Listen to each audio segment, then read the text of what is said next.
Hey guys, welcome back to our channel. This video is pretty much a recap of our whirlwind October with a really crappy ending. So let's get right to it. We started off camping in the Lake Mead National Recreation Area. We were there for about a week and a half before going to Vegas to catch a flight back to Michigan. We wanted to spend some time with my mom before we headed into Mexico and Central America. So we enjoyed a great visit with her. We went to the Dow Gardens and just overall had a really nice time with her. After that, we headed downstate to reconnect with our friends because we miss them a ton. We had the opportunity to celebrate one of their birthdays. It was a bittersweet weekend for us because we were having the best time, but we knew it would be short-lived. In any event, we were happy to see them, we really miss them, and we hope we can see them again soon. We also got a chance to visit our dog. We miss Poppy every day. Leaving her behind was one of the hardest things we've ever had to do, but without doubt, it is the best thing we could have done for her. She suffers from extreme anxiety in the car, and a life on the road wouldn't have been fair to her. She has the best home she could ever have right now. Her new mom, Pauline, loves her as much, if not more, if that's even possible, than we did. And every time I see her, I know that she's exactly where she's supposed to be. Once we got back, we picked up our rig in Vegas, and we immediately headed to meet up with the Everlanders and Tom of the Lost Box. We haven't seen either of them in about 5 months, so it was super fun to catch up, trade stories, and camp out with them for a night. We left them after just one night with plans to meet up with both of them later down the road.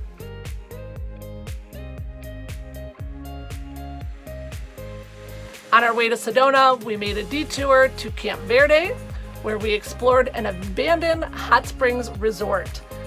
This hot spring was about a 1.5 mile hike from where we camped, and we ended up staying there for just over a week because we just loved it.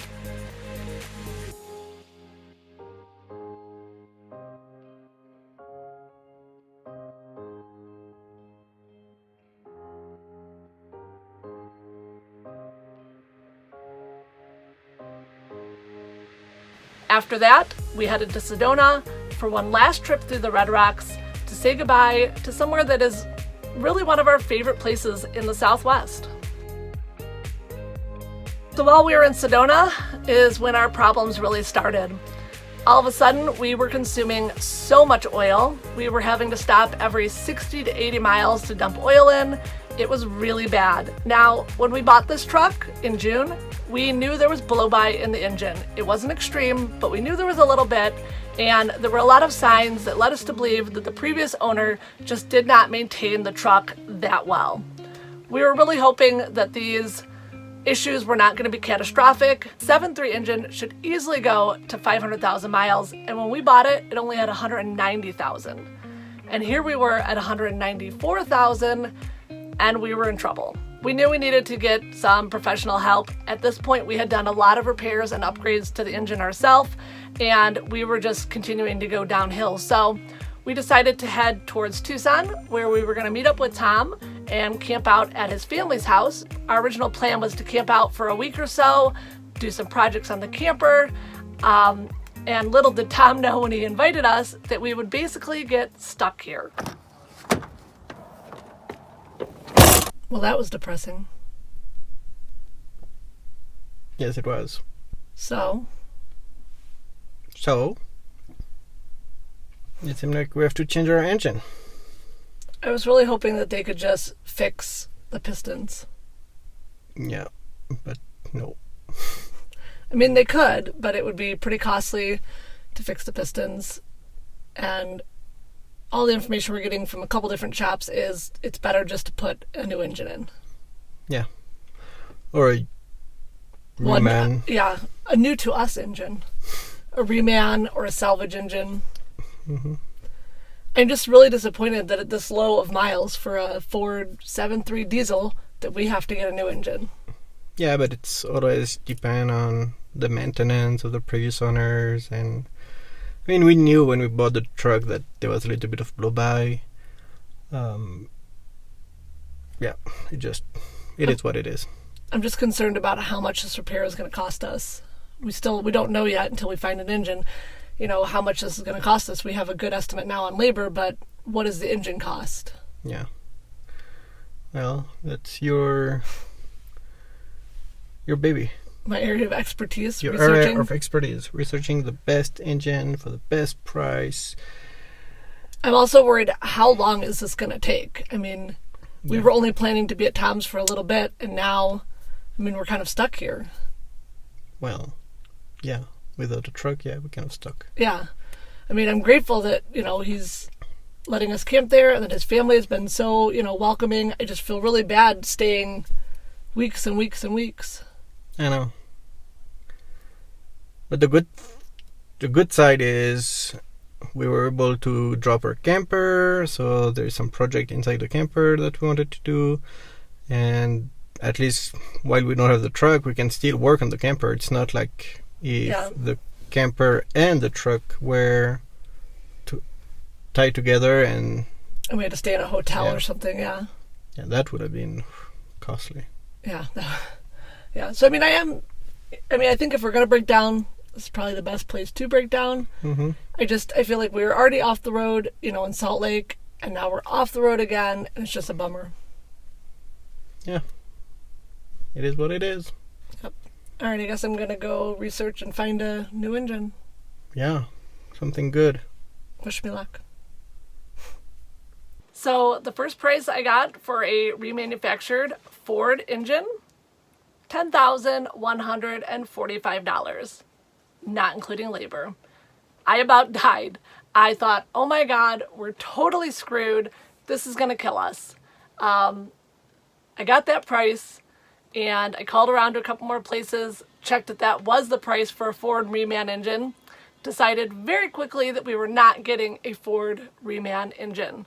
But this was like a couple hours of really high anxiety because I was like, what if we can't get out of this, under 10 grand? Oh my God, that's just not even in what we expected. So after calming down and regrouping, I started looking for salvage engines and other reman engines that came with a good warranty. So we ended up deciding to go with a salvage engine that came with a 6-month unlimited mile warranty, and we ordered that from a place called LKQ. And then this happened. So I ordered a new engine for us about 6 days ago. For about the last 4 days, I have been calling them asking for our tracking number, and they've been super annoyed with me, and they keep telling me that it's coming, it's going to be there on Friday or Monday, no problem, don't worry. And then this morning, they call and tell me, actually, there is a problem. During our last quality check, we discovered that something is bent and broken, and so we can't sell you the engine. So now I've basically lost a week, and I need to go tell Greg and figure out what we're going to do. Hey, I have bad news.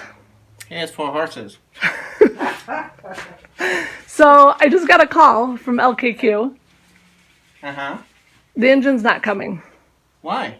Apparently during their quality check, something is broken, something is bent. They're not going to sell it to us now. Why their quality check not done before their engine is publicized on their website? I know. I don't even think it should have been listed for sale. They also said it was rusted now, so I feel like it was just sitting outside or something. I don't know. Yeah. So now I'm irritated because we've lost almost a week. Mm-hmm. They don't have any other salvage engines with the exhaust pressure valve. Okay. So I called the diesel shop. They said we can do one without and just use our existing one. But the ones without, for whatever reason, are more money. So can't we just tell them, since that one is not available, to get us the other one for the same price? For the same price? I tried. They said no. I mean, she's been irritated with me all week. They're not very customer service oriented, I don't think. Yeah, I guess we'll have to leave them a bad review. Well, what are we going to do now? So our option is to buy an engine without the exhaust pressure valve, or we're back to the option of getting a reman from Canada Okay. which is more money, but it's going to be it's 6,500 Canadian, which would be just under 4,900 US. The problem is that he doesn't have a core, so we would have to send him our core first, right? Mm-hmm. And then he would build it, and he said he could build it in about 2 weeks. But then I know. So then that's like literally we would have to get the diesel shop to take our core out, send it, which it's going to be like $500 to send it probably. Then wait another, so that's like a week, let's say. Then we wait another 2 weeks for him to build it, and another week to get it. Now we're talking a month from now. Plus probably $1,000 in shipping. $1,000 in shipping, and both ways, and yeah. So I feel like that's out just for logistics and price. Yeah. The other option is to again get another reman from a different company here in the States, but every reman company has those bad reviews. Like they have good reviews and they have bad reviews, and I feel like it's just a gamble, like more of a gamble or the same gamble as it is with a salvage engine, let's say, but the salvage engine is less. Because if the reman place doesn't do a good job, that engine could be crap too. Yeah. So I honestly don't know what to do, and I really am annoyed that we lost a whole week. Yeah. So I've been researching for about 2 hours, looking up options for different salvage or reman engines, and talking to some people on the phone. Got some options, and I'm going to go lay them out for Greg so that we can make a decision. How do you want this list? What list? The list of new engines. How would you like to hear about it? By the one that we're gonna get versus the one that we're not gonna get. Okay, well, We'll see So- at the end of the list. yeah, there's not like an easy choice. There's not one that has everything and is the perfect price and would be here tomorrow, or we could pick it up from Phoenix. There's not a perfect one.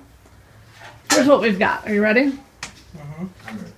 LKQ, which is the company that we used before, which I That really we tried to use before. that we tried to use before, and I prefer not to use again.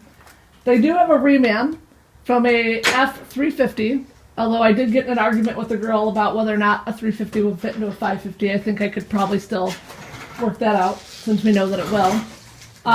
They have a reman for $2,664, not including shipping and handling, and not including the warranty, because their remans do not come guaranteed with a warranty.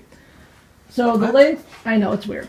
What's the point of so they can do a reman and give you like some crappy engine and Yes, that would be, yeah. okay. So you can get a 6-month warranty, a 12-month, a 24. So let me give you the total price with the warranty. So 6-month warranty on that, total price is $3,036. I really prefer not to go with them. Let me tell you what I have besides them. I have a place called SW Engines. The downside with this company is that it would take 7 to 10 days to get here for the engine to arrive. And Monday is a holiday, it's Veterans Day. So take that day even out. They do have a used engine, 130,000 miles, for $3,095. It comes with a 12-month, 12,000-mile warranty, and it's free shipping. And how much? $3,095, which is less than we were paying for the salvage engine with shipping from LKQ. That's what I'm thinking. Ding, ding, ding. Yeah, that sounds like a good one. They also have, if you want to spend a little bit more, they have a used engine with only 99,000 miles. It comes with a 3-year, 36,000-mile warranty. It is $3,495, so it's $400 more. I don't really know if... To have a difference of warranty for Well, and it comes with less original miles, right? But less original miles. their warranty, now, here's the thing, their warranty does not cover you when you're out of the States. At some point, we're going to be so far out of the States that it would not be feasible to come back, so I feel like the 1-year warranty would be fine. Mm-hmm. What do you think? I would agree. Then there is one other one. There's a random guy who called me off of a search I did online who says he has a complete drop-in engine with 118,000 miles and that he offers a 6-month warranty, but he doesn't have it in writing, and it's $1,850, but his word is his warranty. His word is his warranty? Yeah. That sounds sketchy. That sounds really sketchy, so I think we'll cross that one out. Unless you can get that on right. I mean, No, he says he just goes based on his word.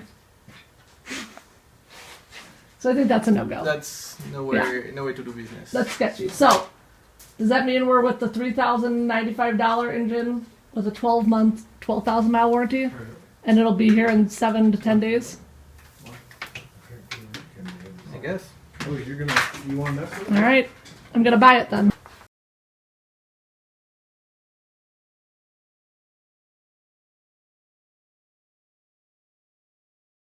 And did you look through the warranty? I did look through the warranty. It's the one that I read to you when I was sitting here earlier. So it covers everything that is included in the engine, nothing, no accessories. You look deep in thought. Okay.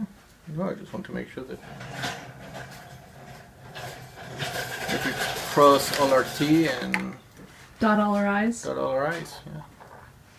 All right, I guess I'm going to buy it. You went through all the documents. You're comfortable with it? I'm as comfortable as I'm ever going to be with a salvage engine. Yeah, but with the warranty? Yeah, the warranty is pretty standard. I mean, nobody covers accessories, heat pumps, things like that. No one covers claims outside the U.S. Otherwise, it's a very standard warranty. Okay. You sure? Yeah. All right. I'll do it now. The sooner shipped, the better. Yep, I'm on it. All right, guys, so this is going to be our home for the next several weeks. We are super grateful to Tom and his family for letting us stay here. As you can see, we've taken the camper off the truck, and this gives us an opportunity to get a lot of projects done on the camper that we wanted to do before Baja anyways. We get to hang out with Tom in his super awesome ambulance conversion, and we also get to help him with some projects too, which we really like doing. So all in all, if we have to be stuck, this is probably the best place that we could be stuck. Till next time, guys, when we hopefully have a really good new engine. Bye.